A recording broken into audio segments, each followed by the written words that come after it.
Hello everyone, my name is Preston Dennett, and welcome to a new episode of UFOs and the Paranormal. I call this episode 10 Incredible Humanoid Encounters. These, of course, as I've said many times, are my favorite type of encounter. These are the kinds of cases where we get the most information, and they're just darn interesting. And the cases I'm covering today include, of course, face-to-face encounters with humanoids, landings, and onboard experiences. So we're getting the whole gamut here. And these cases are coming from all across the world, all across Europe, in Africa actually, South America, the United States, Canada, even one from Japan. So really all over the world. I think it's important people know that this is a global phenomenon. Also interesting is these cases span about 5 decades. I've got some early cases dating all the way back to the 1940s and more recent all the way up to the 1980s. And what I love about all these cases is a couple of things. There's a very wide variety of humanoid types, certainly not just grays, all kinds of different ETs or humanoids. Also, what I find super interesting about these cases is that they really contain the entire gamut of evidence that we often see with encounters. So we have cases involving photographic evidence, landing traces, medical effects, animal reactions. All kinds of evidence. People vastly underestimate just how much evidence there is to support these encounters. And many of these are also multiple witness encounters, which also strengthens the credibility of these cases. And in a few of these cases, the other witnesses did not even know about each other. So that adds even more credence to their accounts. So, some really interesting cases. I think you'll find this quite fascinating. I certainly hope so. And this is going to be a fairly long episode, so let's just get started. And the first case I call, They Were Very Good Looking. And this is an interesting case because the ETs were described as extremely good looking, but it's also interesting because it's a very early case, perhaps one of South Africa's earliest cases of humanoids on record. So that alone, I think, makes it quite significant. This one occurred in Johannesburg, South Africa, and involves 2 witnesses who had an encounter in the heart of the city, the least place you'd expect, but it's quite a dramatic encounter. This case occurred in the summer of 1946, and it comes from a very well-known and respected researcher by the name of John Judge, who personally interviewed the main witness, Vida Goldsworthy. Now, Vida and her younger sister were living on Delvers Street next to the Luthjes Langham Hotel, which was located on the corner of Kirk Street and Van Wellig Street, as you can see here. And late one evening, they came back from watching a movie and were taking their dog for a walk by the hotel when they heard a loud thumping noise. Looking up, they saw a strange craft, and it was hovering just about 5 feet above the hotel itself, above the hotel and part of the street. They estimate that it was about 600 feet away from their vantage point on Delvers Street, and it looked to them like your typical rounded saucer with a sphere in the center. It was about 30 feet wide, they estimate, 15 feet high. The rim was brown, the center was whitish, but the sphere, the ball itself, was bright golden in color, and it hovered in perfect silence. Now, they didn't think UFO at this time. UFOs weren't really known at all. They first thought it might be a military craft of some kind, but they really began to wonder what was happening when they heard this loud clicking sound, and they watched as the central sphere of this craft began to descend and separate from the rim. The rim remained in place. The sphere moved downward until it was about level with the hotel roof, at which point it stopped. There was another clicking sound, and the sphere then moved upward, at this point completely detaching from the saucer, and it stopped about 8 or 9 feet above the rim. And it was then that the two women could see what looked like two dark pillars, perhaps metallic, which seemed to support the saucer. And they could now see two human-looking figures.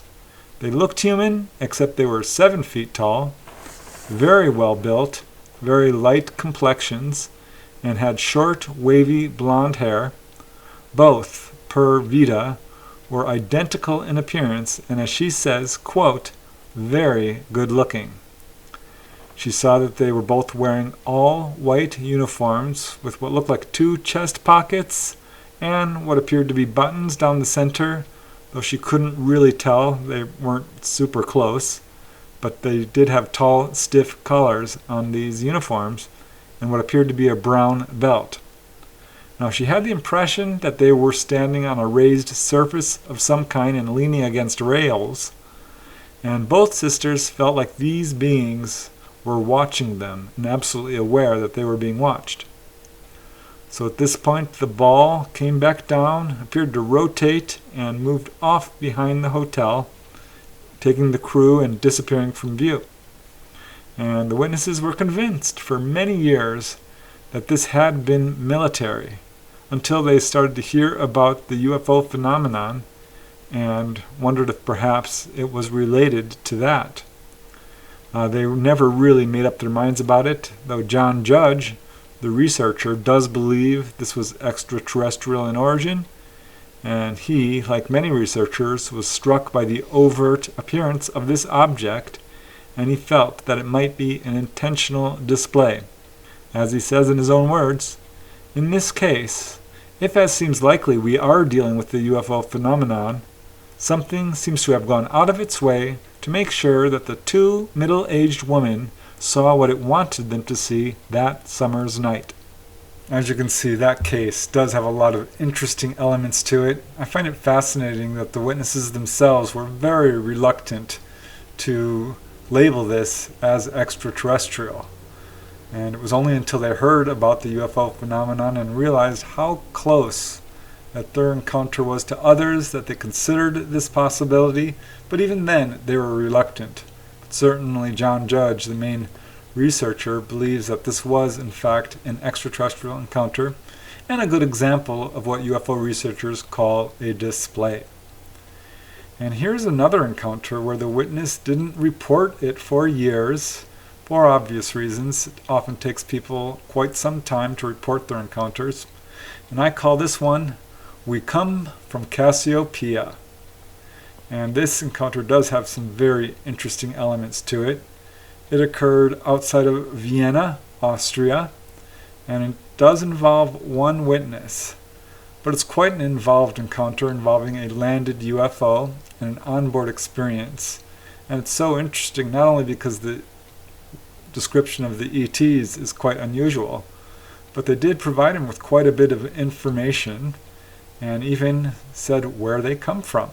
This case began around September 1955. The main witness is Joseph Wanderka. He was born on October 8th in 1929, and he was quite political. He had joined an anti-fascist political group at age 15 due to all the troubles that were going on in his country at the time, and this caused him a lot of trouble, particularly in trying to gain and hold employment. So as a result, he became something of a wanderer, traveling around the country on his moped. And it was in the summer of 1954 that he was amazed to see a shiny cigar-shaped object hovering over the city of Vienna, where he lived. It was, he estimates, as big as a very large craft, a jet. He pointed it out to a group of nearby Russian soldiers who said that they had actually seen this before on numerous occasions, and they believed it to be a secret government craft. He wasn't so sure. But it was 1 year later. He was taking his moped along a forest path. This is outside the village of Abersthal, and it was around 2 p.m. in the afternoon when he saw a metallic gleam of an object apparently landed ahead of him in a clearing in the forest. So he drove up to it in his moped and was amazed to see a disc-shaped craft, roughly disc-shaped, about 35 feet wide and 7 or 8 feet tall. He said it was perfectly smooth and featureless and metallic in appearance. He did see a small square opening. He estimates it was about 6 feet wide, and there was a long, sort of 12-foot-long ramp leading down from the craft to the ground. And inside of the craft it was brightly lit. So he was immediately intrigued and drove right up to the ramp and actually right up the ramp and up to the entrance. And he was amazed to see 6 people inside who apparently were waiting for him or expecting him. And he said that they were all about 5 feet tall. They were immaculately beautiful, really beautiful faces, he said, much like children of about 6 to 10 years of age. He said that all of them wore identical dull gray overalls with no buttons, no zippers or markings, and it covered everything except their head. He said the overalls did have an unusual collar to them, but all of these figures looked very much identical, all having blue eyes and medium-length blonde hair. He said the inside of the craft was lit with a pleasant yellow light, but he could not see any particular light source. And he was also surprised to see that the craft was pretty much empty. There was nothing in there in terms of equipment or panels or tables or chairs or anything. He couldn't be entirely sure because he was surrounded by these short figures, but he didn't see anything. So Joseph introduced himself, he gave his name and where he lived, and one of the ETs responded in what sounded like a female voice to him, speaking in his native language, Austrian German, and said, and I quote, "We come, according to terrestrial standards, from the highest peak of Cassiopeia." Now, this is a star we have identified. It's actually called Epsilon Cassiopeia, or Sigyn. It's about 18 times bigger than our Sun. It has no known exoplanets. It's not particularly conducive to life, but this is what the ETs, apparently according to him, told Joseph. So he asked, "Where did you master my language?" Because he was amazed that they were speaking in his own language. And they said, "We learned it." And he said they pronounced the individual syllables rather in a way that an Englishman does when talking German.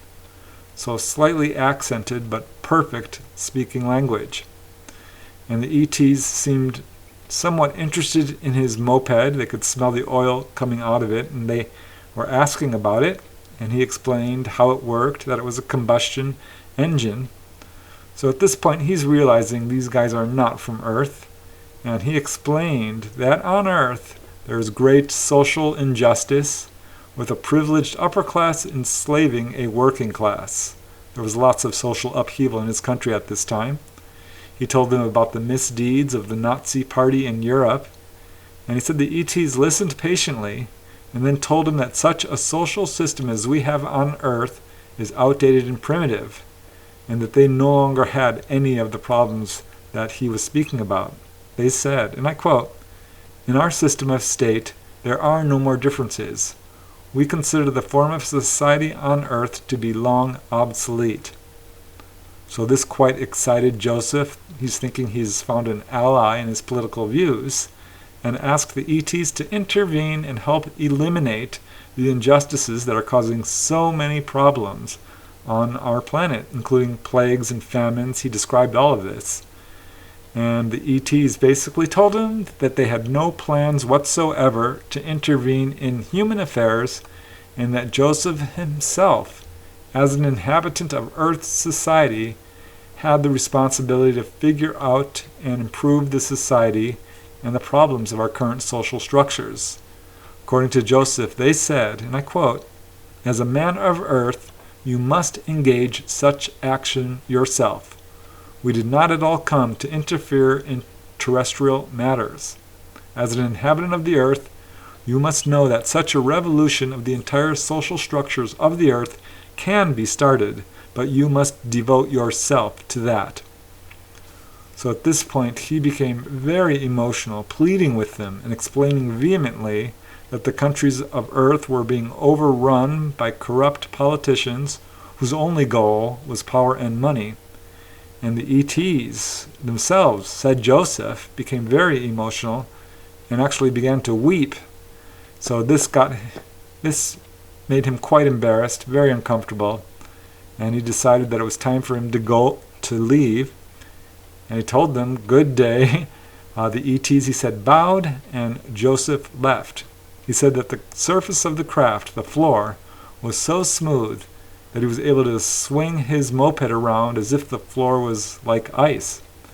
He drove down the ramp and returned home.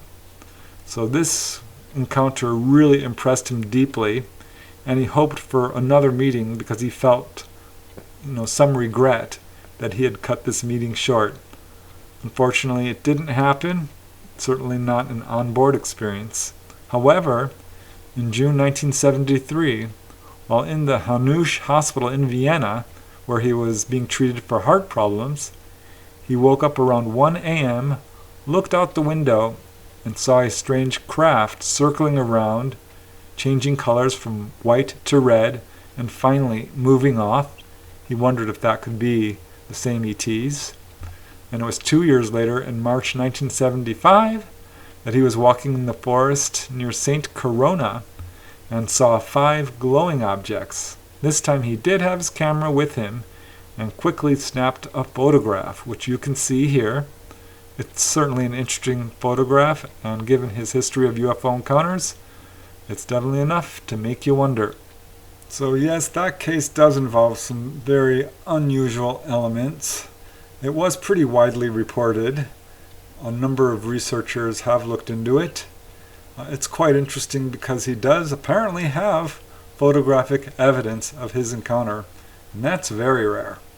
But it's certainly an interesting case that deserves to be more well known. That's why I wanted to include it. And here's another case which I find fascinating. And this one actually occurred in Australia, in a little town called Albury. This is in New South Wales, Australia. This does involve 2 witnesses. I call this Aliens Go Camping. And as you'll see, it's an unusual case. I like this one because they did see a landed UFO. They did see humanoid figures. But there were quite a few witnesses outside the area who saw UFOs in the sky at the time of the encounter. So some pretty good confirmation of this amazing humanoid encounter. This case occurred on March 10, 1961, again in Albury. The main witness is Mr. F. Reynolds and his 15-year-old son, Lloyd, who had decided to go camping at the Bona Reserve in Albury, which you can see here. And I'll just quote Mr. Reynolds directly, as he says, "I went outside and saw a strange sight on the edge of the water." This is at nighttime. And as he says, "At first I thought it was a camp, but wondered how the people occupying it could have passed our caravan without hearing them." By caravan he means sort of a trailer, a campsite. And as he says, "The camp appeared to be a large caravan with 4 windows and a red light nearby. A fire on the right of the caravan was visible. About 4 persons seemed to be moving very quickly between the fire and the caravan on the left. I had a look through my binoculars and was surprised to see the whole unit, that is caravan, red light, and fire, appear to move sideways in a jerking manner." So at this point he knew something very strange was happening, and this was not a trailer, certainly not a normal one. And as he says, "The flame was not constant. It would flare up, showing someone standing near it, and then die down again to almost nothing before flaring up again." So he was puzzled by the whole thing. He didn't go to investigate further until around 9:30 p.m. He looked back and was shocked to see that the object and the people around it had disappeared, which shouldn't be possible given the size of this object. Now when morning arrived, he and his son Lloyd went to investigate, and they saw no traces that anything had been there, which seemed pretty unusual since the area was a very soft mud flat and should have left impressions. So that was unusual. So at this point he's beginning to think this could have been a landed UFO, and he decided to write the local newspaper and ask if anyone else in the area had seen anything strange on that night. And boy, did it turn out that he was right. There were quite a few other witnesses. There was a Miss Anderson from nearby Barnawartha who said that around 10 p.m. on that night she saw a yellowish glowing object moving to the east in the sky towards Beechworth. Another witness, Mrs. Saw, she said that she saw, quote, a very bright light which appeared to drop behind the mountain to the east. There were more witnesses. Mrs. Woodcock said that at 9:25, quote, I saw a peculiar light, like fine rain coming down, which changed from red to pink and then faded away. And more witnesses. Mr. T. Burns says, I saw an unusual pink light in a narrow beam which seemed to extend for miles. And finally, Mr. R. Staff said that he had seen an unusual multicolored object in the sky around 5:30 p.m. that same evening. So that's fairly good corroboration and confirmation of what appears to be an amazing UFO landing. As you can see, that's a pretty well verified case, and typical in some ways and quite unusual in others. It's a shame the witness didn't really completely realize that that was a landed UFO and not just a trailer hanging out in the camping grounds there, because he might have taken a much closer look. But he certainly did realize, obviously, that it was unusual when the darn thing just disappeared. It's a great case. And here's another case which I find so fascinating, because I've looked into this type of encounter, and I call this one another hitchhiking alien. As you may or may not know, I did do a previous episode called Alien Hitchhikers, and I wrote about this in one of my books, Not From Here. I believe it's volume 4, in which there are a dozen cases coming from all over the world of hitchhiking extraterrestrials. So that's what we have going on here. This is a new case I just located. This one took place in Bahia Blanca, Argentina. And wow, what an amazing case this is. I wish I had known of it earlier. I would have included it in the previous episode. But here it is now, and I think you'll find it quite interesting. This case occurred on August 27, 1972, again in Bahia Blanca. And this is another case of a strange hitchhiking alien. The main witness is Eduardo Fernando de Deux. He's a mechanic who owns a shop at number 19 Calle de Cordoba in Bahia Blanca. But it was after midnight, and Eduardo was driving from Medanos, where he had eaten dinner, to his home in Bahia Blanca, which, as you can see here, is a distance of about 30 miles. And he had just left the city of Medanos when he saw a strange man flagging him down. Now this man was basically human-looking.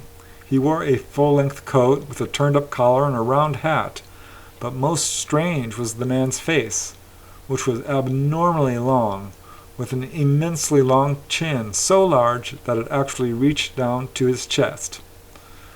So this could possibly be a human being, but given what happened next, I don't think so.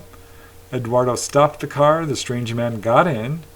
Eduardo asked him if he was heading to Bahia Blanca the way Eduardo was going, and the man made some sort of incomprehensible reply. Eduardo was wondering at this point if the man was just too shy to speak or perhaps couldn't speak. So he's just continuing to drive down the road in silence, and at one point they reached the 710-kilometer mark on the highway, which you can see here. This is National Highway 3.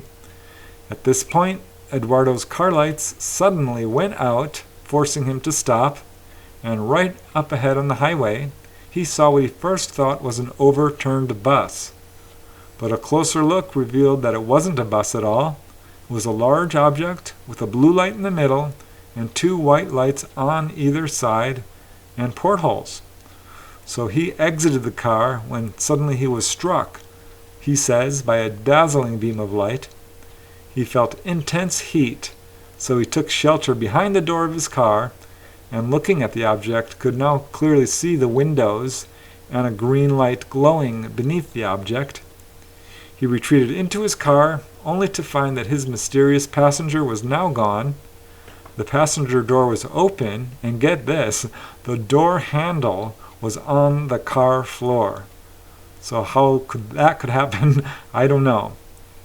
So at this point, suddenly, without warning, his car lights come back on.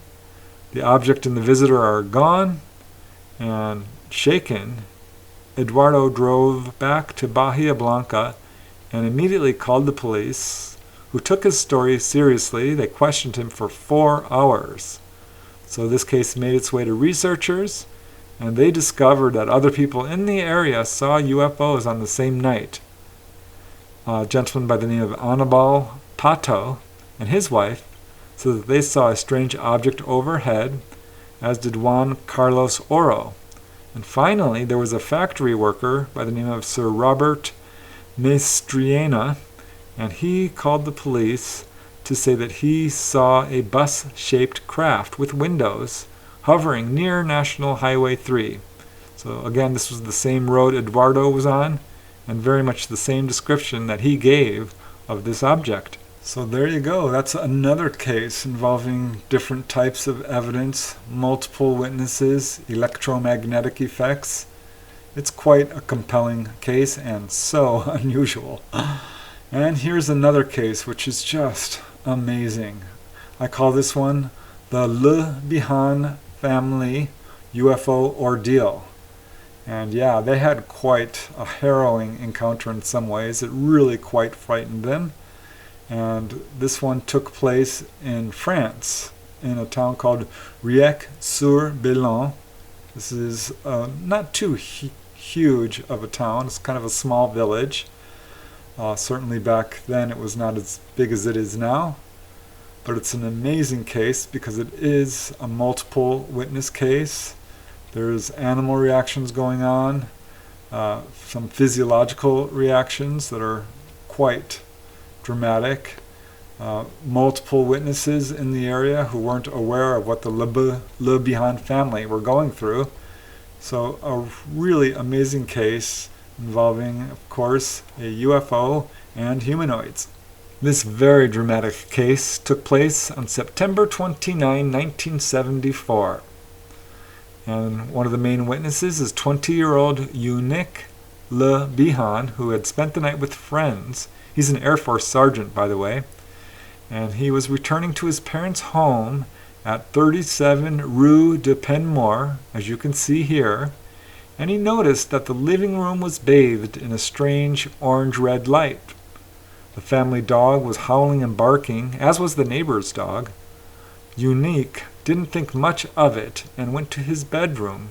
And this is when he did see a bright red light coming in through his window.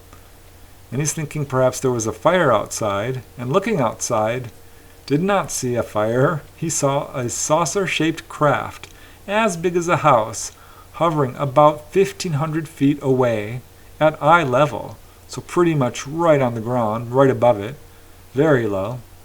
He said the craft was gray in color. It had large rectangular portholes that were blazing with this bright red light. You could see a cockpit-like structure on top of this craft, and it was low enough that it was pretty much obscured by trees, but he could see it enough to see a door opening up in the bottom, and he saw what he first kind of perceived as balls of fire coming down. So watching them, he realized that these weren't spheres at all. These were actually humanoids. And he became quite alarmed. He turned off his bedroom light, grabbed his binoculars, and now through the binoculars could in fact see that these were humanoids, which he said were glowing like white hot metal, and were beginning to advance towards his house in a weird waddling motion. So he wasted no time. He ran downstairs, quickly woke up his parents, led them back up to his bedroom, and showed them the craft. Mademoiselle Le Bihan, like her son, first thought the house was on fire, but looking out the window, she and her husband and son saw this craft. And as her husband, Monsieur Le Bon, says, "One would have said it was a steamboat lighted up in the middle of a prairie." He said this craft was about 30 feet wide, 20 feet high, hovering in place, but it was oscillating slightly from side to side, kind of vibrating. And he says that the base on either side of this craft were brilliant red lights. Mademoiselle Le Bihan was quite frightened by this. She said, "Even the dog was growling. He felt that something was happening. I thought that I was going to die of fright." So the three witnesses watched as these glowing humanoids began to move closer, though they were approaching at an angle, so they weren't too concerned at this point. They reminded Mademoiselle Le Bihan of the Michelin Man, and they were moving heavily and rocking from side to side.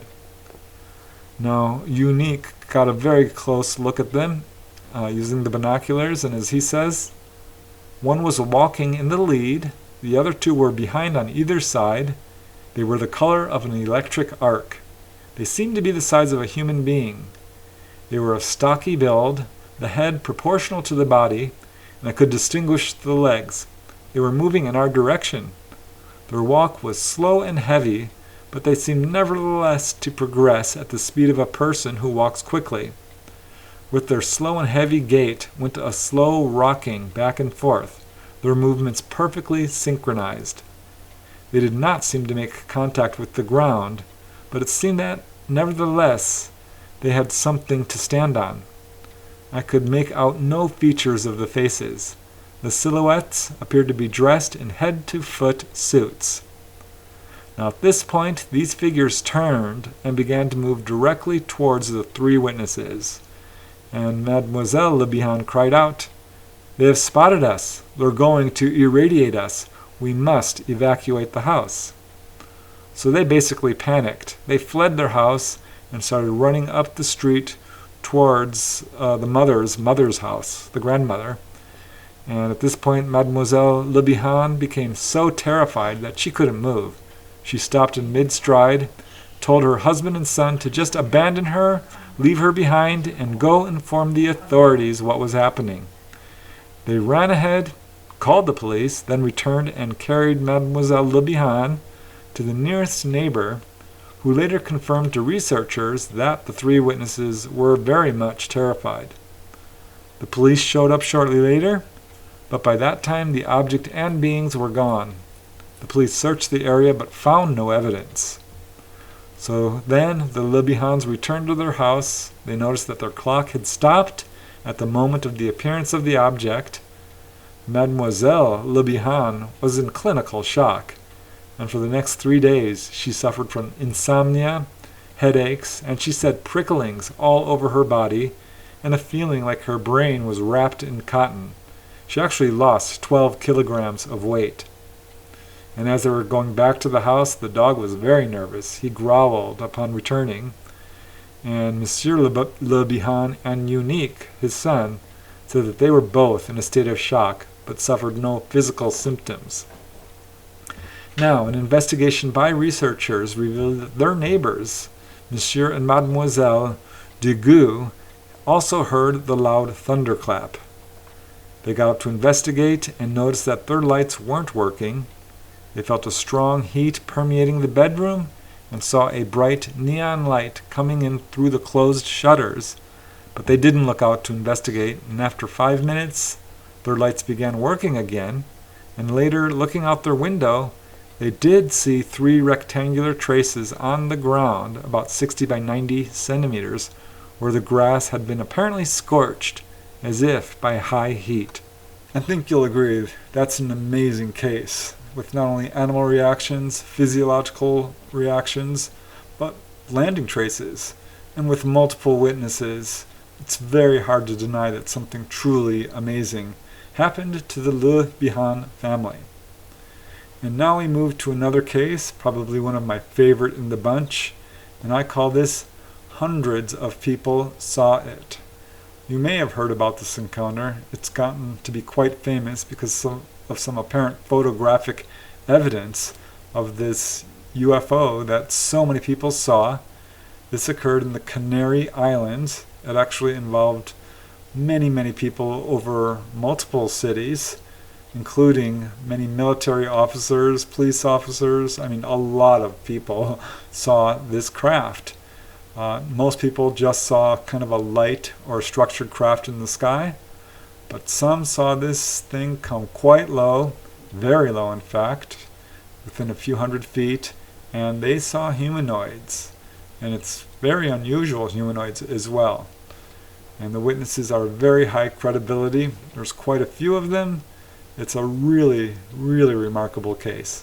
It was on June 22nd, 1976, when many hundreds of people saw a strange UFO overhead. This case did generate international headlines, as people in the cities of Tenerife, La Palma, and La Gomera all witnessed this amazing UFO hovering overhead. This was during the evening. Among the first witnesses were the crew of the Navy ship, the Vida, pictured here, which was off the coast of Fuerteventura Island. It was around 9:27 p.m. when the entire crew saw a brilliant yellow-blue light moving from the shore towards the ship, casting a beam of light in various patterns. The crew watched it for about 40 minutes, which is a long time. The craft appeared to put on some kind of display. That was their feeling. It was flashing brilliant colors and at one point actually sent out what appeared to be smaller craft, one which spiraled upwards. So meanwhile, residents of Canary Island, specifically in the towns of Galdar, Los Rosas, and Agete, all watched this. This included doctors, farmers, teachers, taxi drivers, housewives. All kinds of people were watching this. This was a big deal, and in fact, later, the investigator general, Carlos Dols de Espejo, pictured here, later wrote, and I quote, "The fact that a very strange and peculiar aerial phenomena occurred on the night of June 22nd is a true and proven fact, as incredible as its behavior and conditions may seem." And as you can see, there is a photograph, apparently, though there is some controversy about whether this shows a missile test from a different date or the actual craft that was seen on that day, but it's certainly a very famous photograph. Now, the most fantastic report from this evening comes from Dr. Francisco Padron Leon, pictured here, was with another gentleman, a taxicab driver, heading to a home in Los Rosas, where he was going to visit a patient.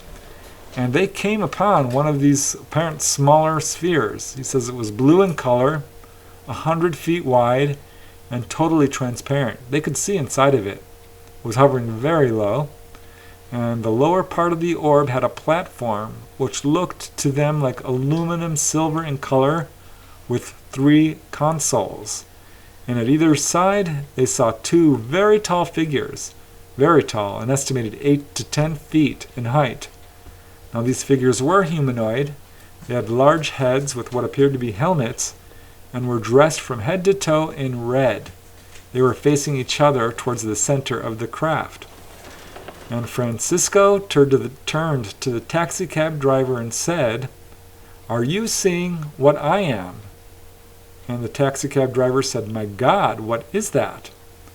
And I'll just let Dr. Francisco Padron describe in his own words. As he says, "We were talking about hunting, and as we entered the last part of the road, the car lights pointed at a slightly luminous sphere that was stationary and very close to the ground, although I can't say for sure if it was touching it.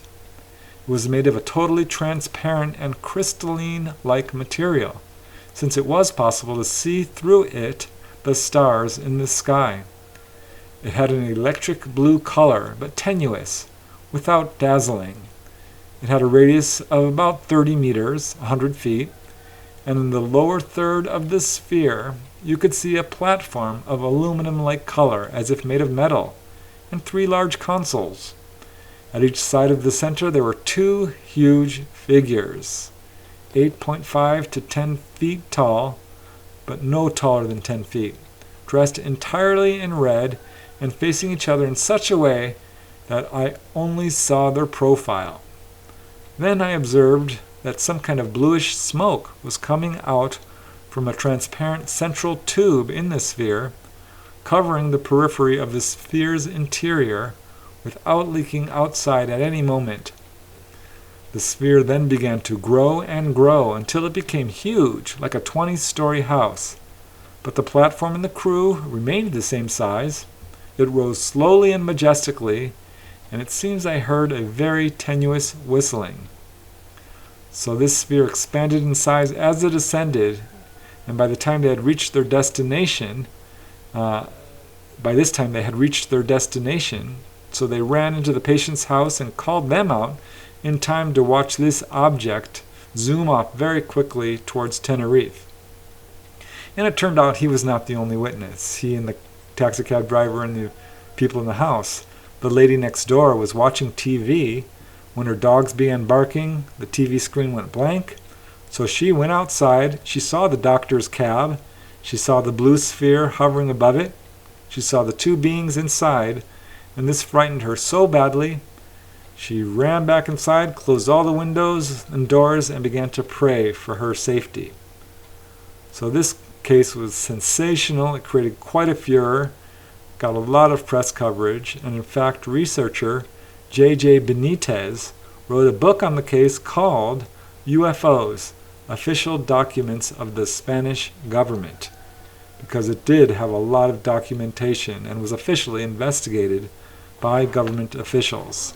So there you go. Hundreds of witnesses. That makes it really hard to deny. Photographs. A lot of government documentation of this. A sighting that lasted for over, I think it was 40 minutes.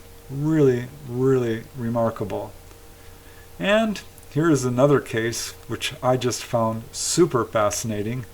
This one took place in Quebradeos, Puerto Rico, and I call this the flying humanoid. This is a really interesting case, which I think reveals some of the ET motives for encounters. A lot of witnesses to this case, and boy did it create a furor in the neighborhood where this took place. It's really dramatic, as we shall see. This case occurred on July 12, 1977, again in Puerto Rico, in a small town called Quebradeos, and it was thoroughly investigated by researcher Sebastian Robiou Lamarche.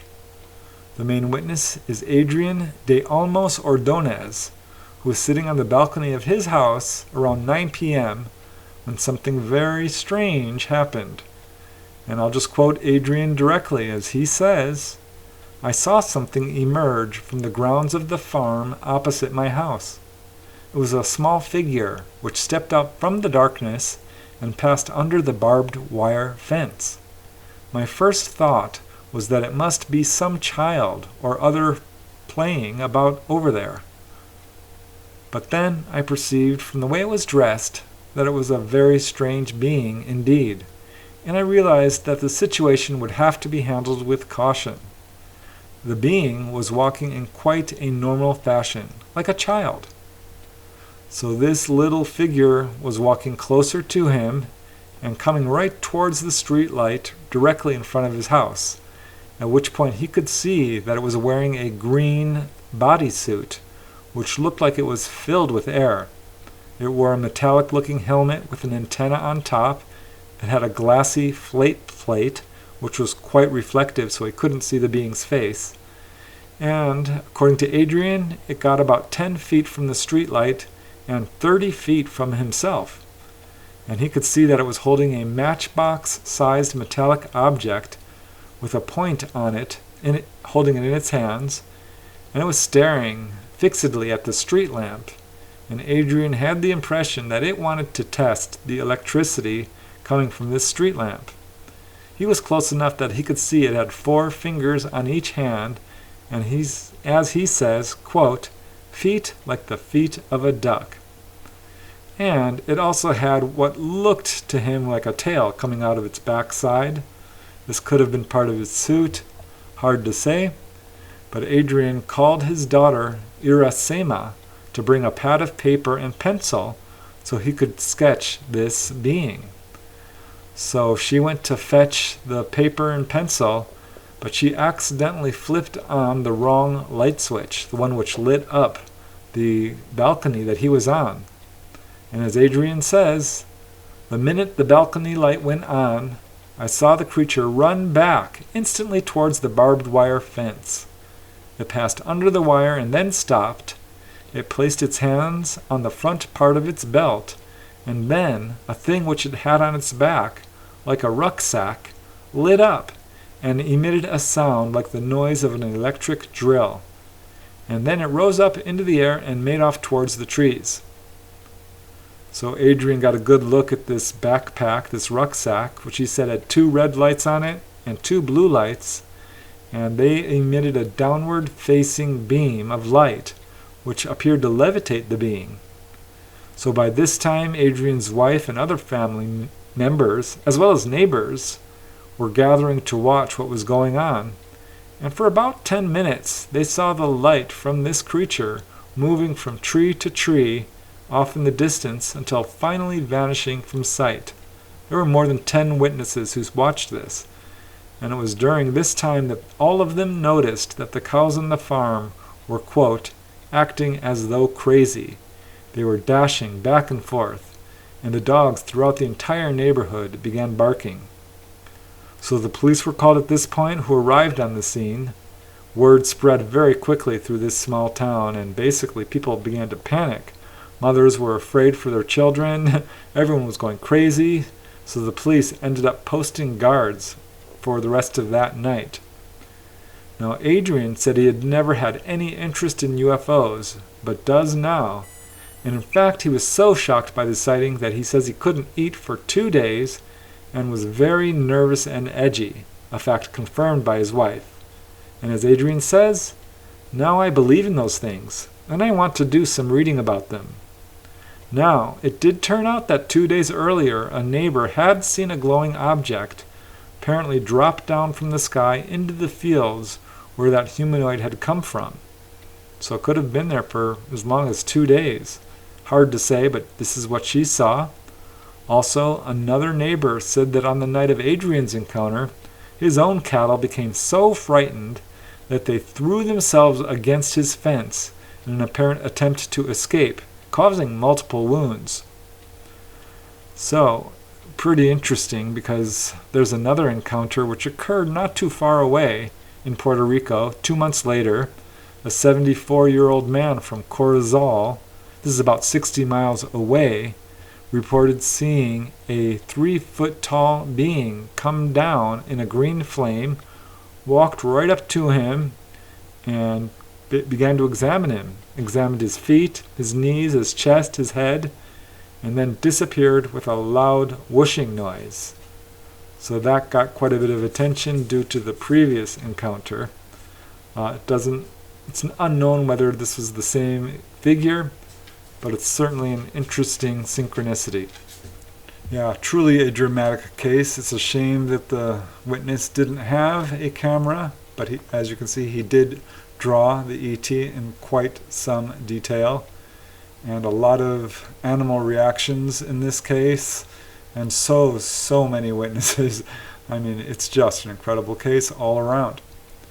And here's another one which I found quite touching because it involves 2 young teenage boys who were really deeply affected by their encounter.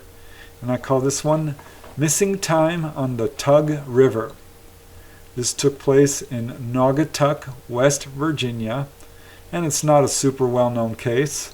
It does appear to be an onboard experience, though they don't have a whole lot of recall of what happened when they had missing time and were apparently taken on board. But they do remember some things, and it's a really interesting case in a lot of different ways. It was on June 14, 1978, around 9 p.m., when 2 teenage boys, Brian Duty, age 14, as you can see here, and his friend John Wright, same age, decided to go fishing. This is something they had done many times, very close to their home along the banks of the Tug Fork River. They both lived on Winco Block Road, as you can see here, and they were hoping to catch some catfish or mudcats as they baited their hooks with dough balls and worms and waited for the fish to bite. Strangely, the fish were pretty quiet this evening, and it was about 1.5 hours later, with still no luck catching fish. It was around 10:35 p.m. when Brian Duty turned to John and said, "Look, here comes a UFO." And as John says, "I thought he was kidding, but it went on past. We looked back up and there it was again, about 40 feet from us." The craft, they described it as being gold and silver in color, and as John says, it was real pretty. As Brian says, the craft floated around in the air about the height of the power lines. They both described it as being round in shape, pretty large, about 60 feet wide, with a structure on top and what looked like a door of some kind on the bottom. They said red, blue, and green lights flashed around the circumference, and as they watched, it sent down 2 beams of light directly onto both of them, but it seemed to have no effect on them. They couldn't feel anything, at least not at first. At this point, neither of them were frightened, but things changed pretty quickly, because as John says, we couldn't move. We laid down and watched, but still could not move. My head felt like it was going in and out, getting bigger and shrinking. Brian also felt these strange effects, and as he says, it was like somebody was behind us and whispering. You couldn't understand what they were saying, but you could hear it. The next thing Brian and John knew, they were running home. And in fact, John could hear what he believes were footsteps following them, and he saw a beam of light shining down from above. So they did have missing time. They were quite disoriented.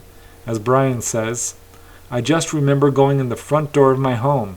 I was scared stiff." So both boys were left with vague memories of being taken on board. John remembered sitting in some sort of weird chair and smelling a strange odor. Brian recalled seeing a tall figure and said, "Yeah, there was a terrible smell."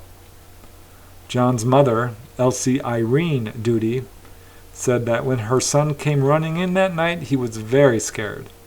As she says, he certainly was scared and trembling when he arrived home, and I let him sleep until noon the next morning. In fact, they were so scared, they abandoned all their fishing equipment, which they had to retrieve the next day. And it totally changed their lives. They did not want to go fishing alone anymore. As Brian says, "We're now scared to be out after dark now and only fish until about 9:30 p.m. And as John says, we take some other guys with us now." That is quite an encounter, and I don't blame those boys for not wanting to go outside or fishing alone on the Tug Fork River anymore, considering what happened to them. It's a really dramatic case. And here's another one. I call this one Encounter on the Mountain. This is one of Japan's best humanoid cases, certainly according to the main researcher. This one occurred in Sayama City. This is near Saitama, Japan. It does involve 2 witnesses, although one being only an infant. I'm not sure you can really count them as a full-on witness, but certainly the main witness had quite an amazing encounter on a mountaintop in Japan with a UFO and a humanoid that would change his life forever. It was the evening of October 3rd, 1978, when the witness, Hidechi Amano, he's an amateur radio ham operator and the owner of a snack bar along with his wife, he drove with his 2-year-old daughter, Juri, up to the top of a nearby mountain to radio his brother in another part of Japan and a few other friends. So this is a mountain which overlooks Sayama City. And after talking for a while on his ham radio, he decided it was time to leave. And his 2-year-old was standing on the front passenger seat when, without warning, the interior of the car became flooded by a brilliant light. Hidichi immediately looked outside to locate the source of the light, but saw nothing, which totally perplexed him because the interior of the car was completely illuminated. And looking at his child, he saw that his daughter was now lying down, and in fact her mouth appeared to be foaming. So he saw this orange-colored beam of light now coming down through the windshield onto his stomach, and looking up saw that it was coming from above the car. He then felt this metallic object pressure being pressed up against the side of his head, and turning as far as he could, because at this point he couldn't really move, he saw a weird figure standing next to the car, and what looked like a metallic pipe-like instrument coming from where this creature's mouth would be, and it was pressing up against Hidichi's temple, and it was causing high-pitched noises. He said it was very much like sped-up voices on an audio tape, and it was kind of just going into his brain. He felt they were trying to transmit some kind of message. So he didn't get a super good look at this being. So he's not sure if it was biological or could have actually been some sort of robotic type creature. But he said it had a round face, no neck, what looked like big pointed ears, 2 small eyes that appeared to glow this bluish white light. No nose was visible, and he couldn't really see the mouth, but he did notice a triangular shape pointing downwards on the top of the head. So he said it was quite short, and he was very frightened. He tried to start the car, it would not start. The headlights would not come on. And this is when he felt himself being totally overcome with paralysis, and in fact he felt himself beginning to lose consciousness. Time seemed to slow down. He said this went on, he can't tell for sure, but about 4 or 5 minutes, at which point the creature seemed to slowly fade away. The beam of light disappeared. All at once the headlights came back on, the engine came on, the radio began to play. It seems likely he did have missing time. He looked at his watch, but it had stopped exactly at 9:37 p.m., apparently when this encounter began. So he's in a complete panic at this point. He drove frantically down the mountain, and when he reached the bottom, this is when he finally turned and saw his daughter Juri standing up. And she seemed to be perfectly okay. She said, "I want a drink of water, Papa." So he was reluctant to call the police, but decided that it was probably a good idea that he did so, and he did. Unfortunately, he regretted it, because not only did they not believe him, but they teased him, made fun of him. He drove home, told his wife, who did believe him, she could tell he was upset, and he was suffering a very bad headache, and went straight to bed. So researchers heard about the experience, and Hidichi was placed under hypnosis on TV.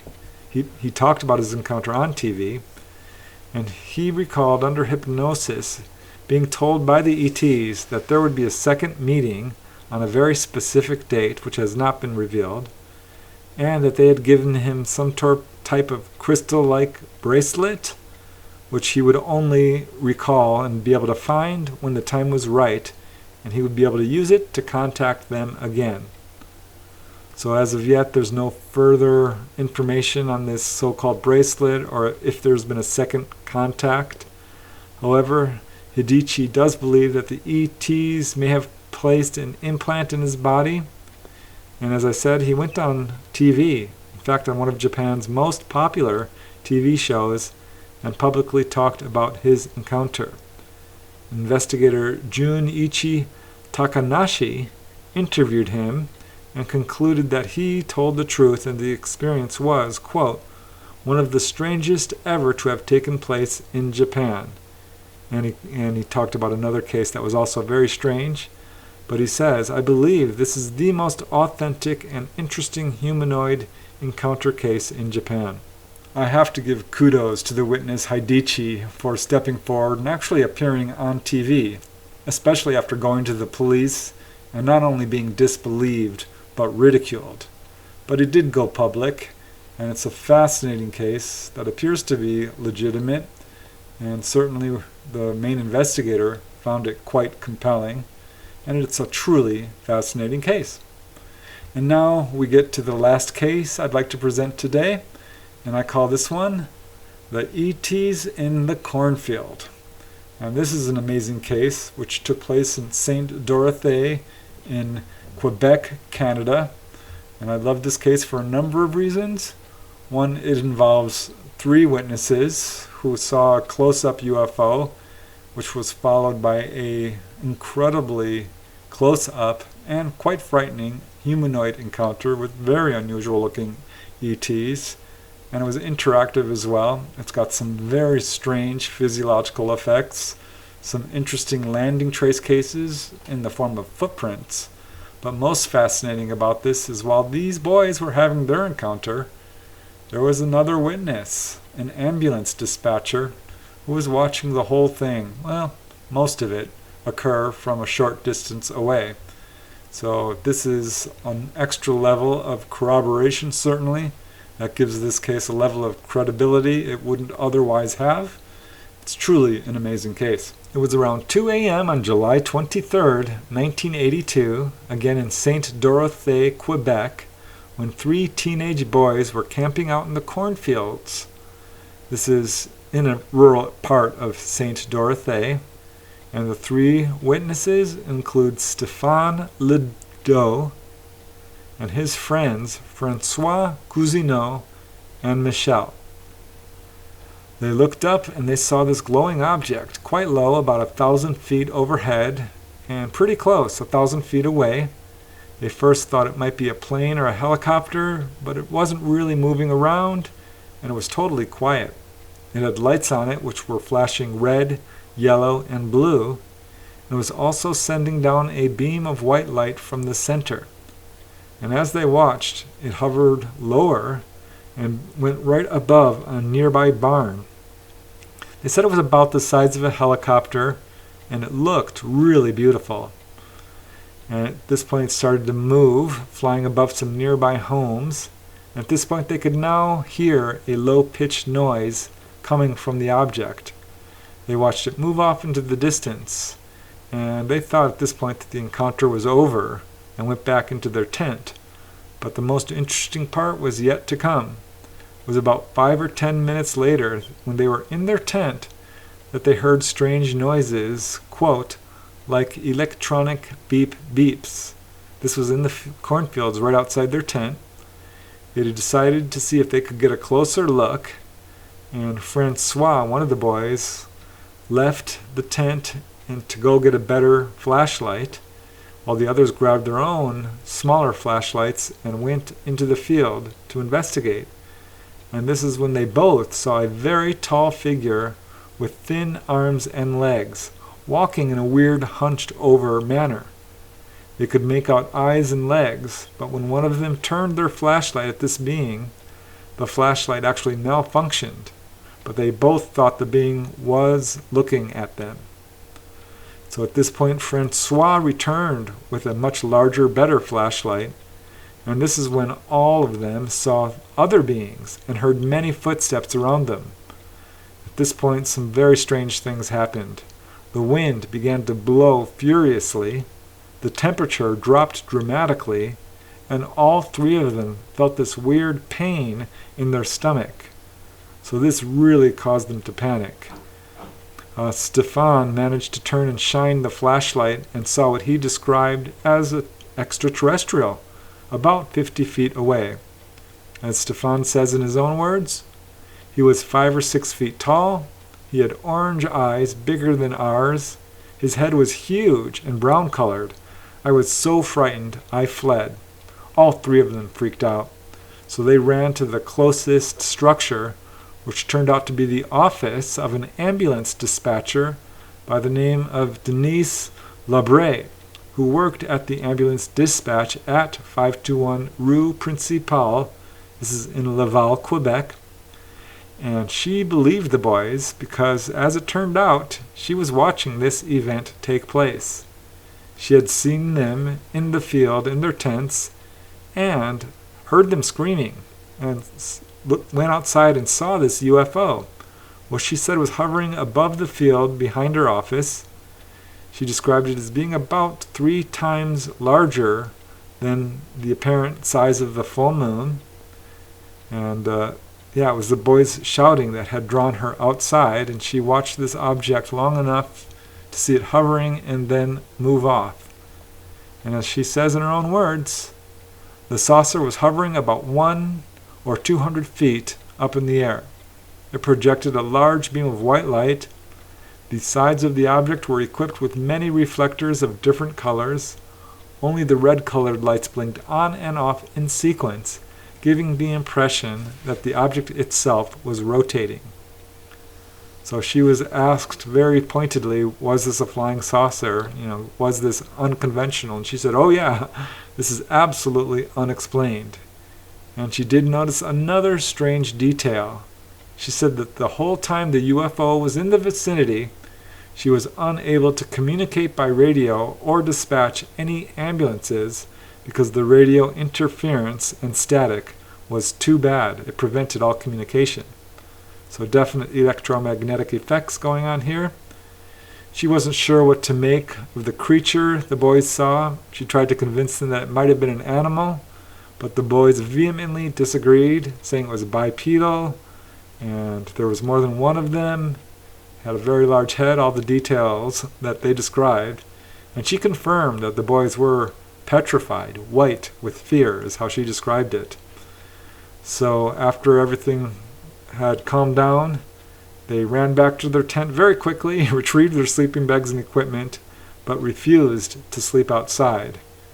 And investigators showed up. You can see the tent here, all the boys being interviewed.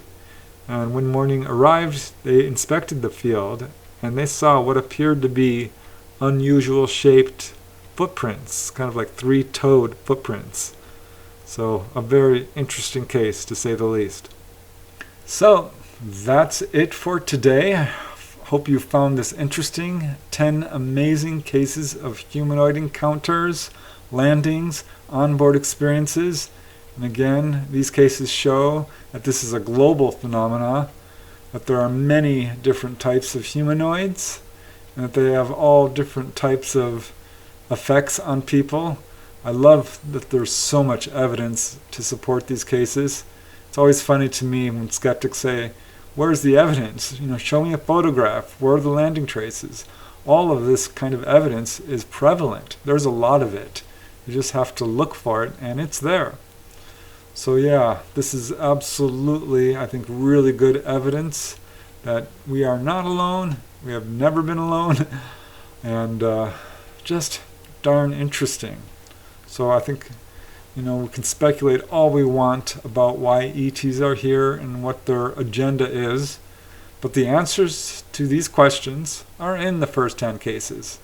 As I've said many times, pretty much everything we know about extraterrestrials comes from one source. Certainly not our governments who are lying about this subject. Certainly not scientists and commentators and pundits on TV. Most who have apparently never even picked up a UFO book or had their own encounter. Everything we know about extraterrestrials comes pretty much solely from contactees, from witnesses, from people who have had encounters. And that's why I like to present first-hand cases without editing them and just lay out the facts as we know them. So again, I hope you've enjoyed this episode. I truly appreciate you watching. And until next time, keep searching for answers. Keep asking questions and keep looking for the truth. And most important, keep having fun. Bye now.